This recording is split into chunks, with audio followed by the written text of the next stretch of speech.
पालकांनी मुलांबाबत नेहमी जागृत असलं पाहिजे। आई-वडिलांच्या कष्टाची जाणीव असणारे विद्यार्थी जीवनात यशस्वी होतात असं मत प्राध्यापक मधुकर पाटील यांनी व्यक्त केलं।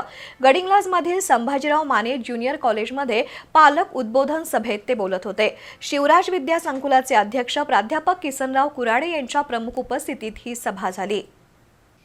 गडिंग्लजमधील संभाजीराव माने ज्युनियर कॉलेजमध्ये पालक मेळाव्यानिमित्त पालक उद्बोधन सभा झाली। पर्यवेक्षक प्राध्यापक तानाजी चौगुले यांनी कार्यक्रमाचा उद्देश सांगितला।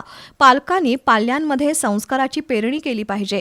कॉलेज लाईफ हे नॉलेज लाईफ आहे याची जाणीव विद्यार्थ्यांनी ठेवली पाहिजे।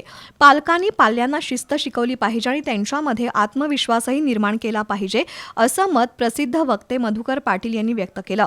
मुलांचं समुपदेशन करणं काळाची गरज आहे। विद्यार्थ्यांच्या मन आणि मेंदूची मशागत करणं आवश्यक आहे। आपल्या पाल्यांशी संवाद साधला पाहिजे असंही मधुकर पाटील यांनी सांगितलं।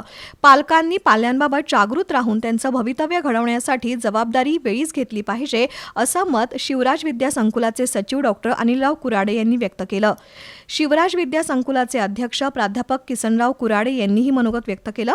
यावेळी डॉक्टर अनिलराव कुराडे, प्राध्यापक सौ बीनादेवी कुराडे, प्राध्यापक किसनराव कुराडे, सौ अनिता खोत यांचा सत्कार झाला। डॉक्टर संदीप कुराडे, प्राध्यापिका आशा पाटील, प्रियांका जाधव, जयवंत पाटील यांच्यासह प्राध्यापक, पालक आणि विद्यार्थी उपस्थित होते।